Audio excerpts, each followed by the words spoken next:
I'm going to teach you how to create product animations in Blender from scratch, just like the ones that you see on Amazon. This is the best way to make some money with Blender. If you want to learn more about the tools and techniques that you're gonna see me use in this video, I put everything I know about modeling and texturing in Blender in my ebook, so check it out, the link is below.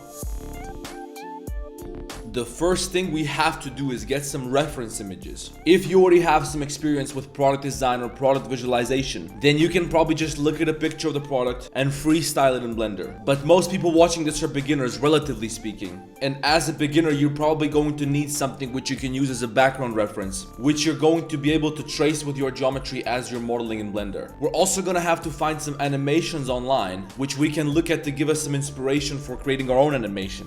I'm going to show you how to find all three of those types of references and how to use them correctly in your workflow. First of all, we need a collection of pictures of the product, which we can keep on our screen at all times so we can look at them as we're working. To get that, you're first going to need this special little program, which if you don't have, you're missing out big time. Go to Google search, type in PureRef, click on this download button, then you're going to select your operating system and click on this download button right here. I don't think I have to show you how to install this. I think a chimp could probably figure this out. Once you open this program, you're going to have a little black canvas right here, and you can either copy images and paste them into this little window or drag and drop them from somewhere into this program. There are two ways that you can find these kind of images. The best way is probably to just go to Google, type in the name of the product which you're trying to create, open up an image which you like, right click, copy image, then click on your window and press Ctrl V to paste it. Or of course you can also do right click paste. You better look for multiple pictures of the product which show the product from a bunch of different angles. Here's another example showing the same product in a different environment. Here's another different angle. If you just spend 3 minutes browsing these images, you're going to find more than enough reference images. You can also go to a website like Amazon, search for the product, click on the first listing, and there you go. Now you got a bunch of reference images here as well. You can open them up and drag and drop these pictures into PureRef.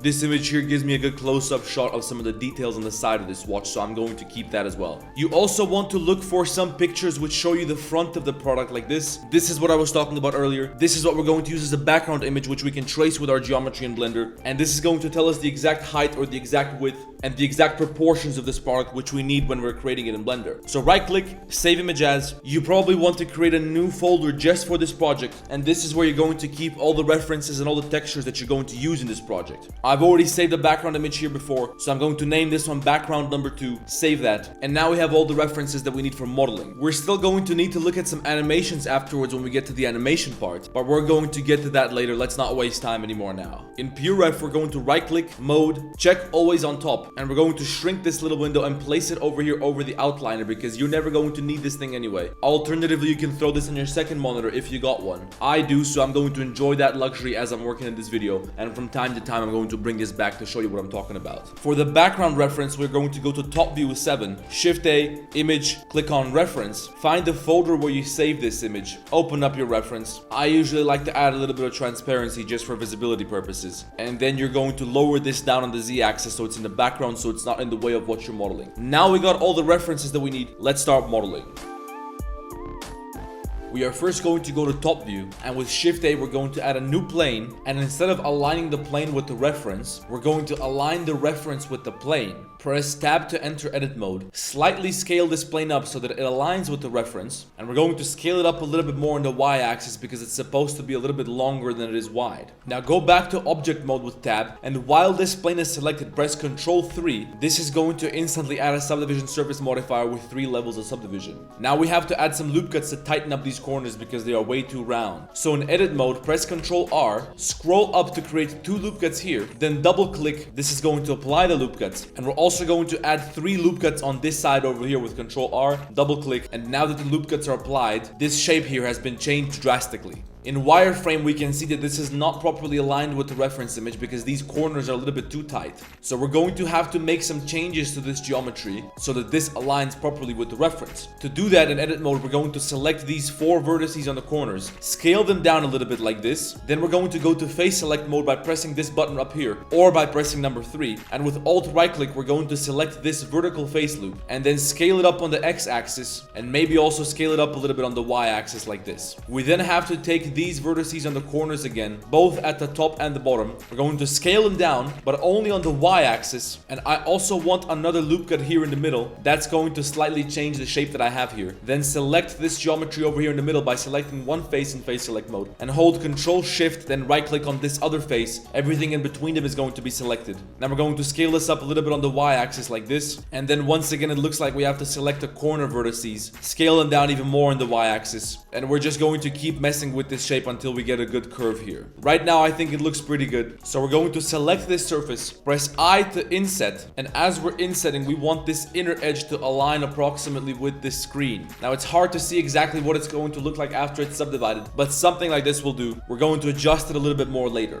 Select everything with A, then press E to extrude it up, and this is going to add some thickness. Once we do that, we're going to use Alt right click in face select mode to select this face loop that goes around the entire block. And we're going to scale that down on the Z axis like this. That makes the edges a little bit more round, and as you can see, this is the shape that we're supposed to have on the side here. Now we're going to select this surface at the top here again, inset it even further with I, and then select the four faces in the middle and scale them down a little bit further, just to improve the topology on the corners here. Now we have the rough shape that we need for this thing, but before we start adding the little details like these little buttons on the sides, the holes in this little wheel here, here's a very important topology tip that you have to keep in mind when you're using subdivision surface. It's very important that all the faces are approximately the same size and shape when you're creating something like this. Right now we have some big faces in the middle, some long faces over here on the sides, and then we have some small square shaped faces over here on the corners. We're going to have to add some loop cuts around the middle to make this a little bit more consistent. This is going to make it a lot easier to work with this model. As we continue, you're going to understand why, but this is very important. When you do this, your corners now got tighter because of this new supporting geometry. So we have to go to edge select mode. We're going to select all the edge loops that go around this swatch. Make sure you also get the top and the bottom. Then go to edit, preferences, add-ons, type in loop, and check this box right here called loop tools. Now you have some new tools which are going to be very useful for your topology. While these edges are still selected, in edit mode you're going to press N, go to edit, open up this loop tools menu, and click on relax right here. In this little menu down here, switch from cubic to linear. You can even increase the number of iterations if you want to make this more round, but one works pretty well for me. This just made the edges here a little bit more relaxed. But be careful not to do it too much, because otherwise your edges here are going to become too round and it's not going to match the reference image anymore. Another thing that you can do to make this shape a little bit softer is select these face loops in the middle like this, scale them up just a little bit on the y-axis, and also select the horizontal face loops in the middle here and scale them up a little bit on the x-axis if you have to. Those are just some ways that you can make your shape a little bit more smooth and round. Once we got this under control, let's start adding some details. Here's a very simple way that you can add features to curved surfaces such as the one we're going to have down here. Let's use this simple plane as an example, and let's say we want to cut a hole in this plane. We're going to press W subdivide, do that a couple of times until this plane gets subdivided into a bunch of smaller faces, and now we can use these little faces to create holes and create features of all sorts while keeping our geometry perfect. So you can now select one face, then Control Shift another face to select an entire area between those two faces, then press I to inset, and now we're going to add 2 or 3 levels of subdivision surface with Control 2 or Control 3. Then in edit mode, we're going to select this surface again. With P, we're going to separate it by selection. And now we have a hole in the surface below, and we also have a button which would close that hole perfectly. Now probably you would want to adjust this shape a little bit by moving these vertices apart or by bringing these edge loops closer, because now when you take this and you separate it to new object with P, now you have a round shape which looks more like this button over here. Of course, we're not quite there yet, but I'm just trying to show you the principle. Now you're going to extrude this down. You're going to extrude this also to give it some thickness. You can lift this up above the surface. You're going to select this edge, and with Control B, you're going to bevel it a little bit. You're going to do the same thing on all of these sharp edges here. And now you got a hole and a button on your surface. And there's a visible gap here, which is very important for adding realism to this. Now that you understand this principle, let's do the same thing on the watch below. First of all, we're going to need a little bit more geometry to do this. To do that, we're going to apply the subdivision surface modifier. But when we apply the subdivision surface modifier, we can't go back anymore. So if we fucked something up and we want to go back to having this low poly version where we can adjust the shape of this watch very easily, we won't be able to do that because you can't undo your subdivision surface modifier application after you've already made a few more steps. So we're going to duplicate this with Shift D, throw it somewhere to the side, and we're just going to leave that there as backup in case we have to go back. This was like a quick save at this point in time. Now apply one level of subdivision surface, and now we have a little bit more geometry which we can use for this button.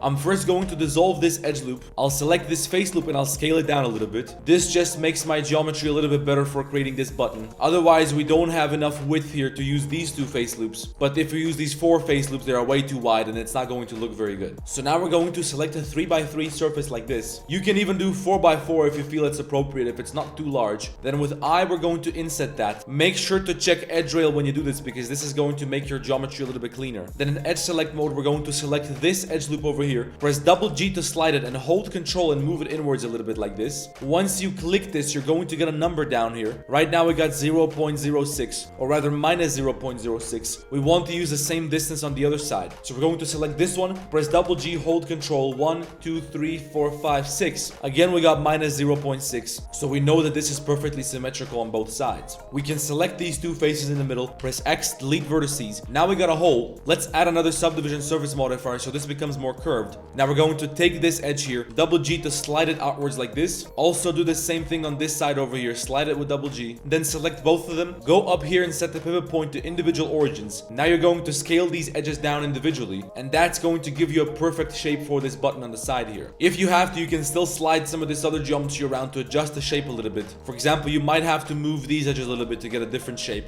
In my case, this worked almost perfectly, so I'm going to roll with this. But if you have to, then you can do a couple more changes here. Now we had to delete the faces on the inside here because it's easier to work when there's no faces on the inside. But now we want to fill this again. So now we're going to select this edge loop here, go up here to face, grid fill. This is what we got by default, but if you want to, you can change how this geometry is arranged here. For example, instead of using a span of 1, we can use a span of 3 because we have 1, 2, 3 edges on this side and 1, 2, 3 edges on this side. Then you just have to adjust the offset until this fits well, and you got a different type of filling here. Then just to make this cleaner, you can slide these inner edges inwards with double G, and it's going to be a little bit more clean here. Now select this surface, press I to inset it, but only inset it slightly. This is going to be the gap between the button and the surface around it. Now we're going to go down here and uncheck edge rail, and let me show you the difference that this makes. When you're using edge rail as you're insetting, the vertices are going to follow the inner edges as you can see right here. But when you uncheck edge rail, they're following a different path, which is probably based on the normal line of some of these vertices or some of the edges around it. I'm not quite sure, but in this case it works a lot better without edge rail. I'm going to use a thickness of something like 0.001. Then I'm going to select this edge loop here, extrude it inwards with E, and we can delete the faces at the bottom because we don't need them. If we keep these faces here, then these are part of the same object, and it's a little bit harder to work with this object if these 2 meshes are connected. So we're going to delete this. Then with Alt right click, we're going to select this edge loop around here in edge select mode. We need to have a large bevel here, so we're going to press Ctrl B, scroll down to only have 1 segment on this bevel, and also uncheck loop slide because this is going to do basically the same shit that edge rail did on the insetting. Here is what you get with loop slide and without loop slide. As you can see, no loop slide looks a lot better. Now that we created this bevel here, go up here to select, go to select loops and select boundary loop. This is going to deselect all the edges on the inside and you're only going to get the edges of the outline of this bevel. Now we're going to bevel this again with Ctrl B, but scroll up because this time we want 2 segments and we're going to set the shape value to 1. Now we get this bevel shape that we're supposed to have around here. And when we go to object shade smooth, this starts to look beautiful. We still have to make the edges of the button a little bit sharper, so let's bevel that as well. Select this surface over here. Again, go to select loops, select boundary loop, then go Ctrl B here and add another bevel with 2 segments in a shape of 1. That's how we're going to get this perfect button over here. Next, we're going to create a circular hole here as well as this little knob on the side which you use for adjusting I have no idea what.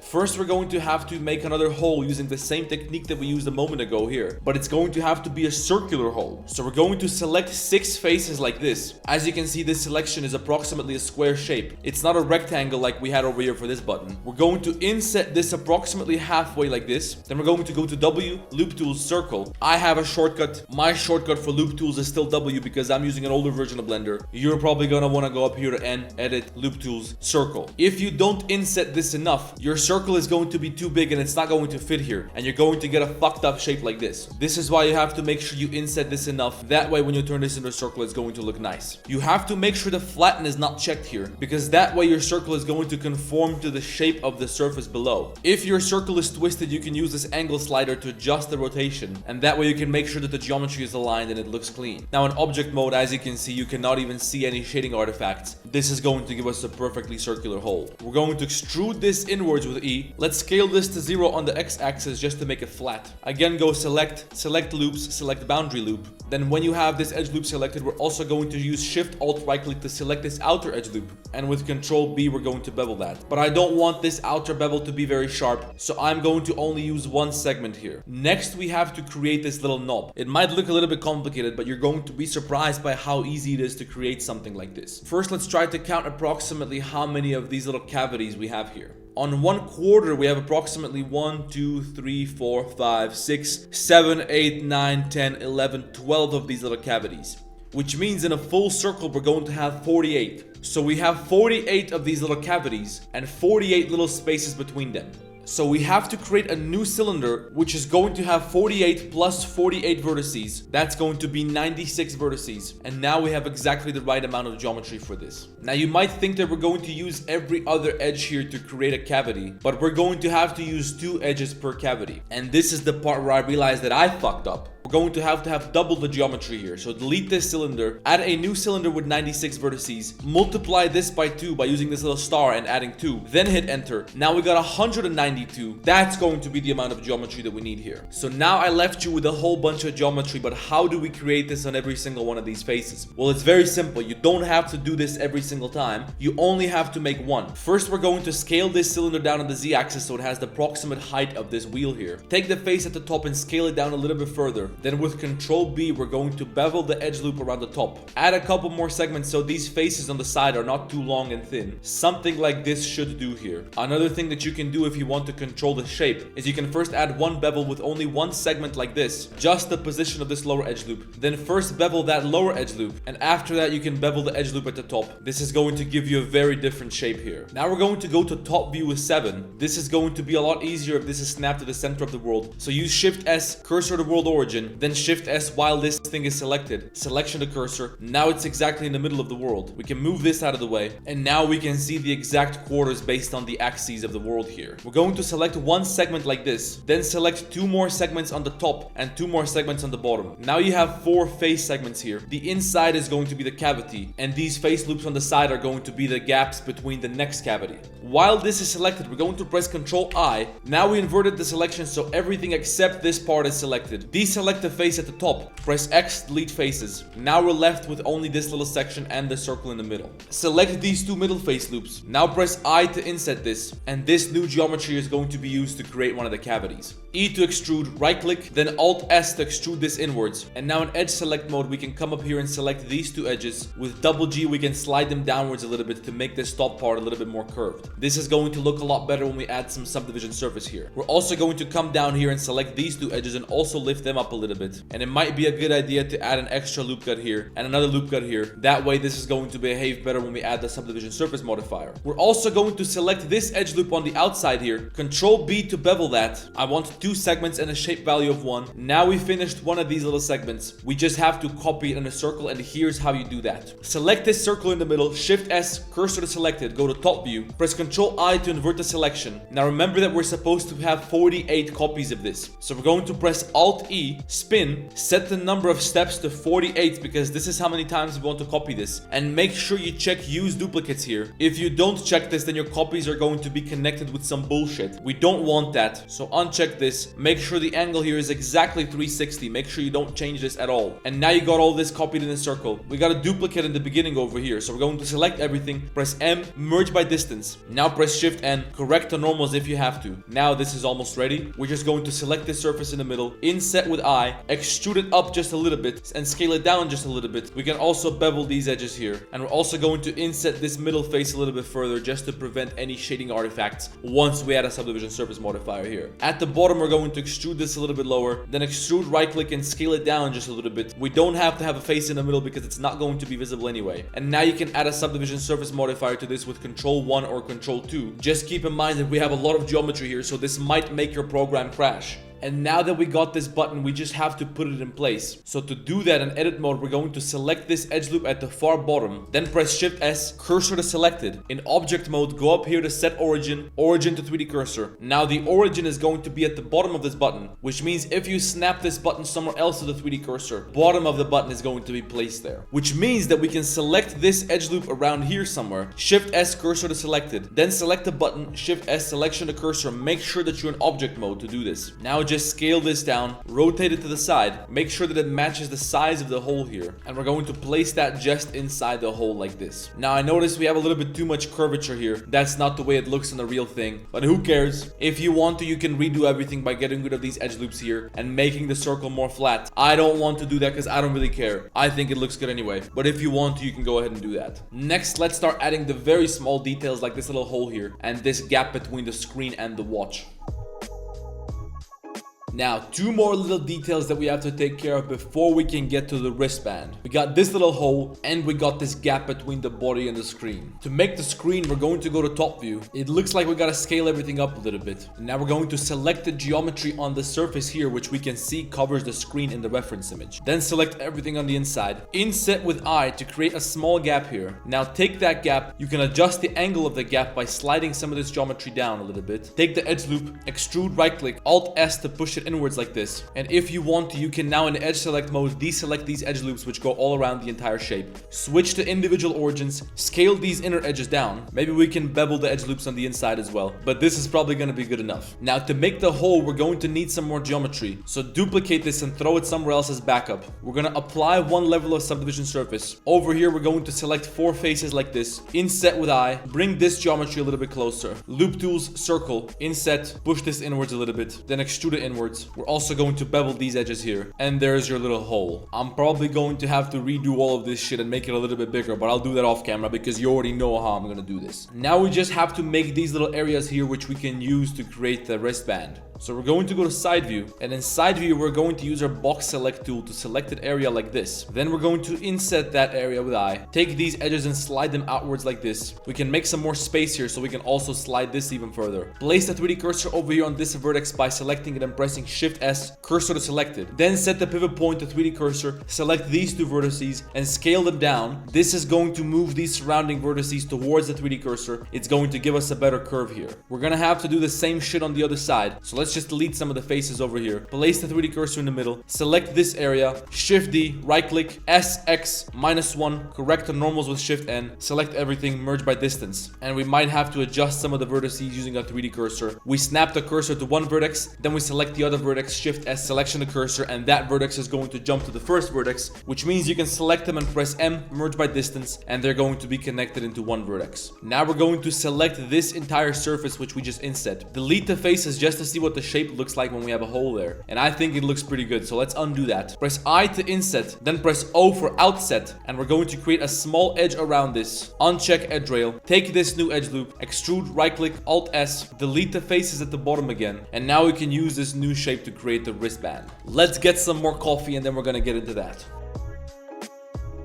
Here is how we're going to create the wristband from this shape which we cut out here. In edit mode, we're going to use L to select this object here. Then with P, we're going to separate that to new object. And now we can just use this geometry which we have here to create this part that sticks out towards the back. So we're going to select this surface in the front like this. We're not going to select these sides. Now inset with I, move these 2 edges out of the way and then slide these outwards a little bit like this. Also slide this out, and we're going to slide these here vertices inwards. Do the same thing on the other side, and then we're going to take this inner area here. Alt S, we're going to push it outwards a little bit. Scale it down on the Y axis and also scale it down a little bit on the X axis. Now we can just extrude this to the front somewhere like this. SY0, and we just have to make these edges on the sides a little bit more round now. So we're going to take these faces that we have on the side, on this side, and also on this side, scale them down on the Z-axis. We can also scale this up a little bit on the X-axis. And now we just gotta take this shape back here and turn it into this buckle. And we're gonna have to do something similar on the other side as well. Here's how I plan to do that. We should probably get rid of this edge loop right here. And we're going to bring this very close to the beginning like this. Delete the faces at the end. Then we're going to go to side view. We're going to lift everything up to about here somewhere. And I am estimating saying that from this perspective, the center of the world should be the middle of the watch once we create this loop. So place the 3D cursor in the middle of the world, select this edge loop at the end here, and from side view, we're going to press Alt-E, spin, set the number of steps to something like 8 for a start. In this case, I have to set the angle to something negative like -120. And then we have to just reduce the angle until we get to a position where this part here is supposed to end. Based on my references, it's supposed to come to somewhere around here, and that's where it passes through this hole, and that's where we're going to have the other side of this little belt thing. Of course, we have to make all of this a lot thinner because this looks absolutely ridiculous right now. So we're going to select everything and scale it down on the x-axis. And now we have way too much geometry for any kind of reasonable workflow back here at the end. We have to figure out a way to reduce that. Luckily, we can just select a whole bunch of these edge loops like this. If you do this, then make sure to do it equally on both sides. Then press X, dissolve edges, and we can do this without messing up the shape here too much, so this still looks like it connects pretty well. If you dissolve a few more edge loops, now it becomes a lot easier to work with this.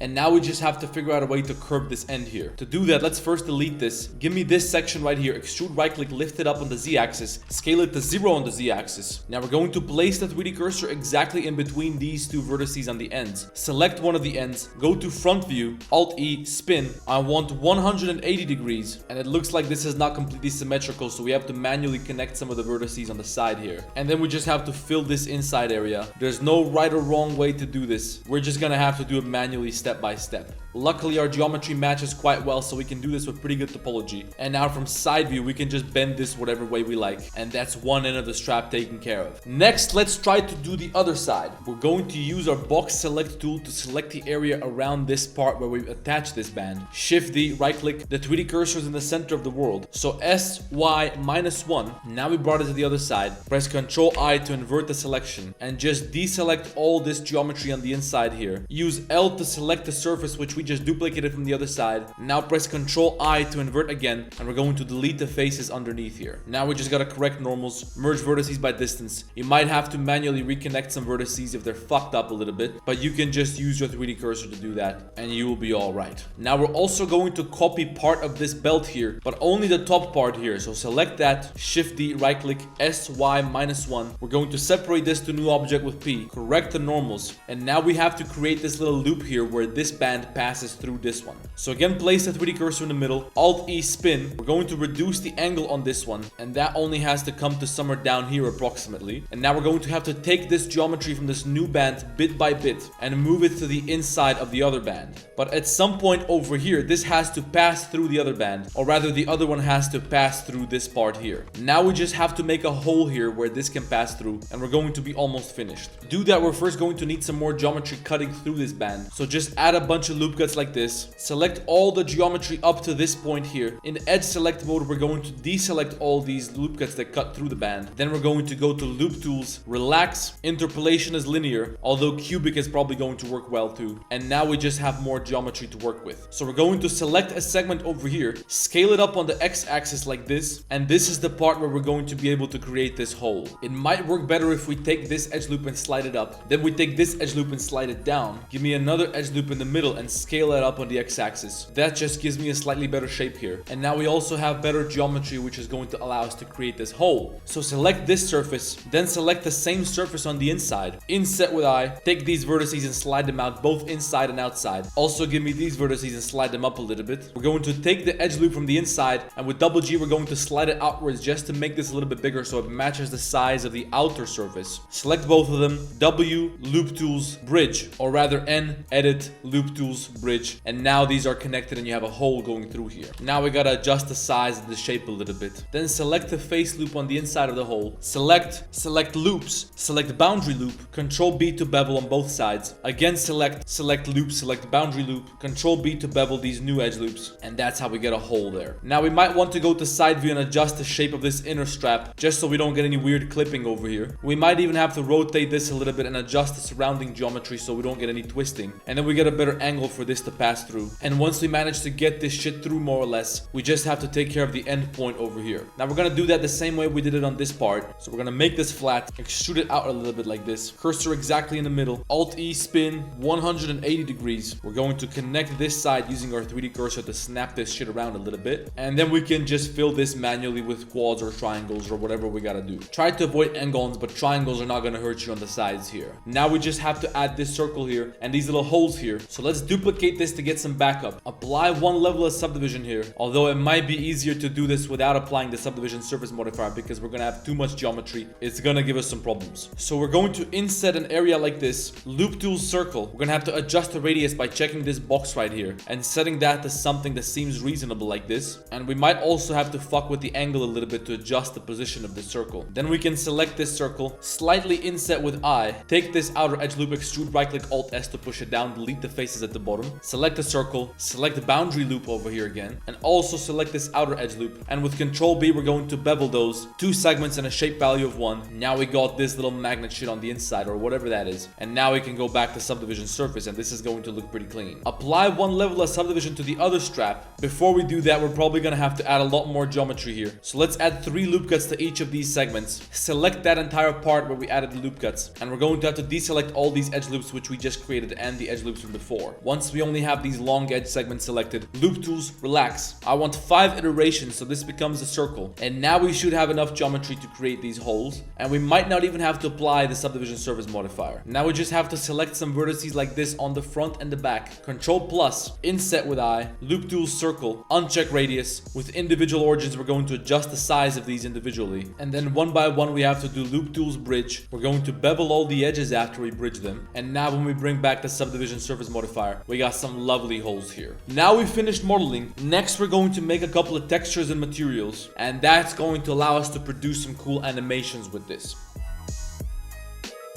Let's make a list of all the textures which we have to download for this model. The screen, that's it. Go to Google and type in Apple Watch screen, and right off the bat we got 3 different screens right here. The only problem is the resolution is kind of shitty. But you guys know that I have a solution to every problem that you can think of. Just let me know in the comments. So here's how we can fix this. Save this image to your computer. We're gonna find the folder which we made for this project. Name this screen 1, then take another one, save image as. We're gonna name that one screen 2, and give me the third one, that's going to be screen 3. If you want to do this right, you should probably delete the outer part of this image where you see the outside of the watch. You can do that very easily in any image editing program. I'm just going to select this outer area and use a bucket tool to paint everything black. You can also just use a simple black brush to paint everything outside of the screen. You can probably even do this on your phone with your finger. Then we're going to hit Google and we're gonna tell him upscale media. Click on the first website right here, upload image, and one by one we're going to load in the screen pictures. This is going to enhance the quality of the texture. So before it was like 400 by 500 pixels, then it got doubled into 900 by 1000. You can even do 4x and then the picture is gonna be even higher in quality. Download the image, load up another one, download that as well. And now I ran out of credits for the third one, but you can just go to Google search, type in image upscaler, pick any website, it'll do the same exact fucking thing. Now go back to Blender and let's start applying some materials.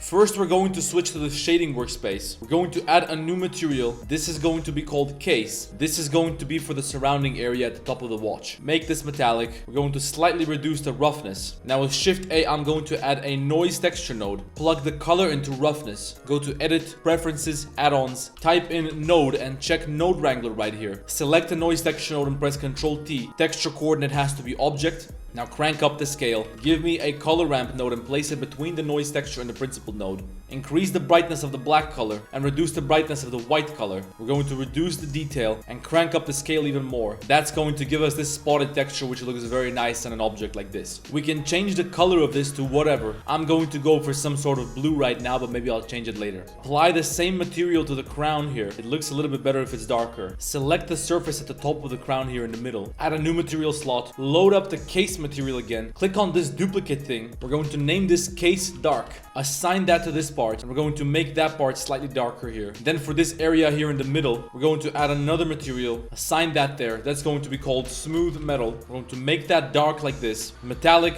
reduce the roughness, and now we're good. Next, we just need a very simple material for the belt here. We're going to name this rubber. Set that color to whatever you want. Probably some sort of dark blue is going to work best. And then we have to take this little object down here, select it and add a new material. Assign that. We're going to name this magnet. Make that metallic. Reduce the roughness. Maybe we should even separate this to new object. Select the edge loop at the bottom. Object set origin to 3D cursor. Because if I remember correctly, this has some effect on what we're about to do. In this magnet material, we're going to crank up the anisotropic value. And when you go to cycles, this is going to have a special effect. Now I'm recording this, plus I got a camera rolling, so when I go to render view, I get some lag, as you can see right now. But this makes it look like this metal is brushed in a circle. I changed my mind. I don't want to use cycles. This is probably not going to work in Eevee. Instead, I'm going to use my circular brush texture that I made myself. Drag and drop that into the material. Color space is going to be non-color. Give me a normal map node. Plug the color into color, normal into normal. We're going to UV unwrap the surface at the top. And we just have to adjust the UV map now in the UV editor here. And this one doesn't have a whole lot of lines, but I think from a distance, this looks pretty cool anyway. Finally, let's add the screen here. We're going to mark an edge loop around this screen. Control E, mark seam. Now in face select mode, we can very easily select this screen.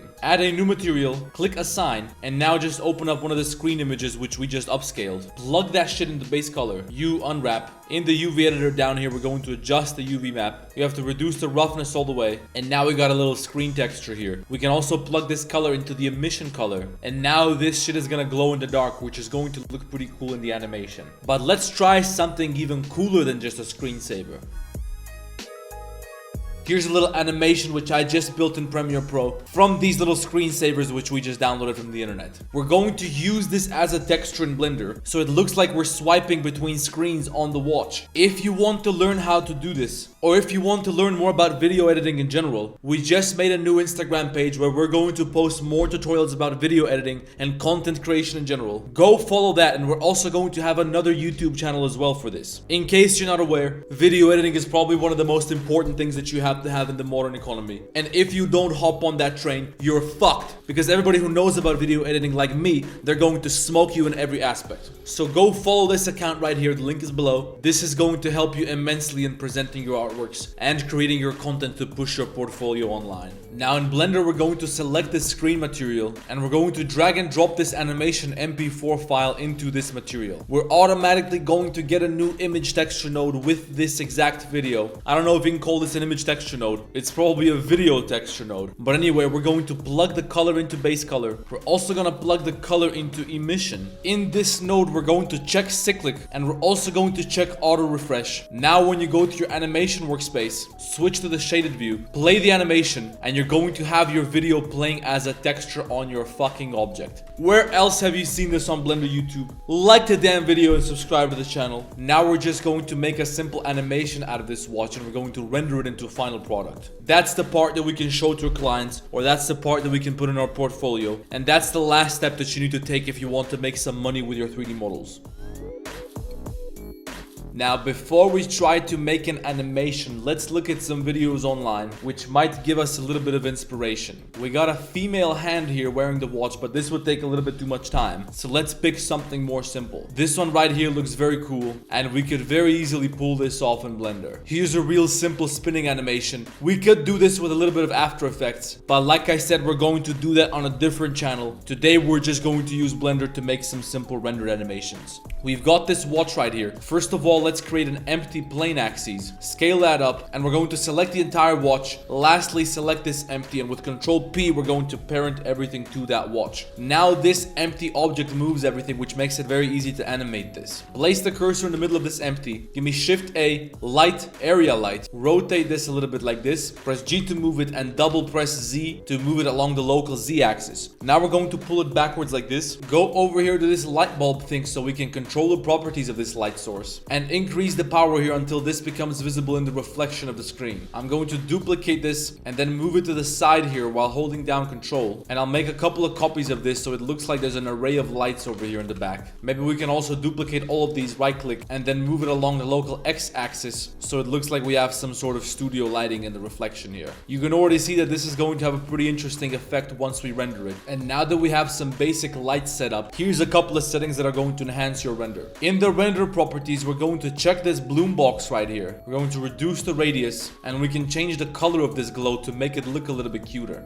You can see this effect in this animation right here on Amazon, and this always makes your product renders look a lot cooler. We're also going to check the ambient occlusion box. That's going to give us some better shading around the cavities on this object. Now collapse ambient occlusion, collapse bloom. Next, we're going to check screen space reflections. That's going to make our objects reflective. And if we take a look from underneath here, you can see how important this is. When we uncheck this, there's no reflection here at all. It looks fucking stupid. So this is an absolute requirement when you're rendering in Eevee because it's not there by default. You can also play around with some settings here, but the default settings should work quite well. If we reduce the threshold in the bloom box, the icons on the screen are also going to start to glow. But don't reduce it too much because then the objects which shouldn't be glowing are also going to start to glow. So for me, it seems like something like 0.6 or 0.9 or even 1 works pretty well. And once we got some lights set up over here and a couple of render effects in place, let's produce a simple animation here. First, we're going to create an empty cube, which we're going to scale up so it holds all these lights here. Then select all the lights, shift select the empty box, Control P, parent the lights to the empty box. Now we can very easily animate these lights. I want the lights to start around here somewhere. Let's switch to the animation workspace. Set the marker to frame 0, press I and keyframe the location. Now move to something like frame 120. On frame 120, we're going to move this to the side like this, and again keyframe location. Now we have an animation where the lights shift from this side to that side over there. We're going to select these keyframes, press T and hit linear. This is going to change the way they move and it's going to make this look a little bit nicer. On the first keyframe, I also want these to be above the scene, so lift them up, again keyframe location, and now when we play the animation, these lights are going to be moving in the background, and that's going to look pretty good. We're also going to add an extra light to the back here, and this is going to give us a little bit of reflection on this side of the watch. We can maybe even duplicate this a couple of times. This is just to prevent this side from looking too dark. It doesn't really matter how you place these lights. You can check this from the position of approximately where you want your camera to be. I know my camera is going to be around here somewhere, and this is what my reflections look like from this perspective. And now that we got some lighting out of the way, let's figure out a simple camera animation. With Control-Alt-0, I'm going to align the camera with my view. I want my camera to start quite up close like this. So on frame 0, we're going to keyframe location and rotation in this position. Then we're going to go to camera properties. We're going to activate depth of field. Our focus object is going to be the screen, and we're going to reduce the f-stop value to something very low like 0.4, maybe even 0.2, and keyframe that. Then we're going to move to frame 120, and on frame 120 we're going to pull our camera back by pressing G, then double pressing Z to move it along the local Z axis. Now we can just pull it backwards a little bit, and we're also going to lift it up a little bit by rotating around the local X axis. Now we're going to press I, keyframe location rotation. With T, we're going to set the keyframe interpolation to linear, and now in the animation the camera is slowly pulling away from the watch. We're also going to rotate the watch. So in the starting position, we're going to place it something like this. And with I, we're going to keyframe location rotation, move to frame 120, and on frame 120, it's going to rotate into this position. Again, keyframe location rotation, linear interpolation, and this is what the animation looks like so far. Select the camera again, move to something like frame 40. On frame 40, we're going to increase the f-stop value so the other parts of the watch come into focus. Keyframe that, and now as you play the animation, the blurry parts are going to become more sharp. Now we got a pretty damn good animation. Place the cursor in the middle of the world, Shift A at a plane, align it with the view down here, scale that plane up, G and double Z to move it backwards into the background. We'll scale it up even further, and this is going to be the background of our scene. Add a new material, name that background, make that black. In the viewport overlays menu, we're going to disable the floor and the axes here, and let's also add a little bit of light into the background. So snap the 3D cursor to the plane, Shift A, add a new area light, scale it up, and crank crank up the power to something crazy. And now as our animation is playing, we can try to control this to do something cool with the background.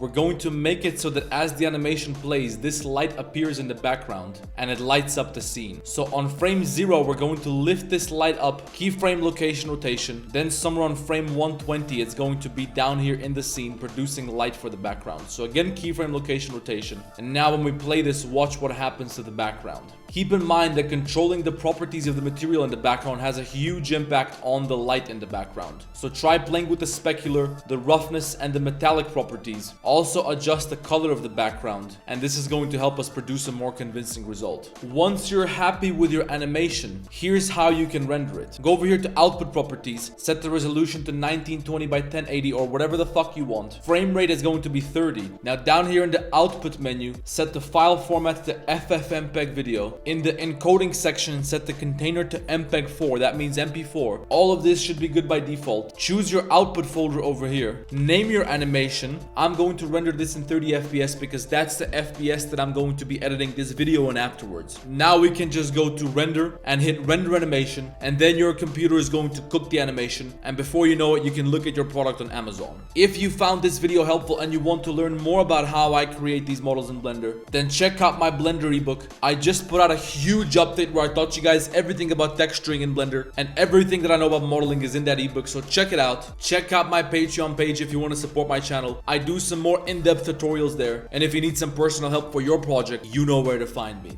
Join my Discord. We got almost 3,300 members. Go follow me on Instagram and watch me argue with people over there before I get banned. And follow me on Twitter because that's the only place where I definitely won't get banned. Also follow me on Rumble where I can say whatever I want without getting banned like I would on YouTube. And go follow our new video editing page for more video editing content. Or at least like the damn video and subscribe to the channel. Let me know what you want to see next, and I'll see you in the next one.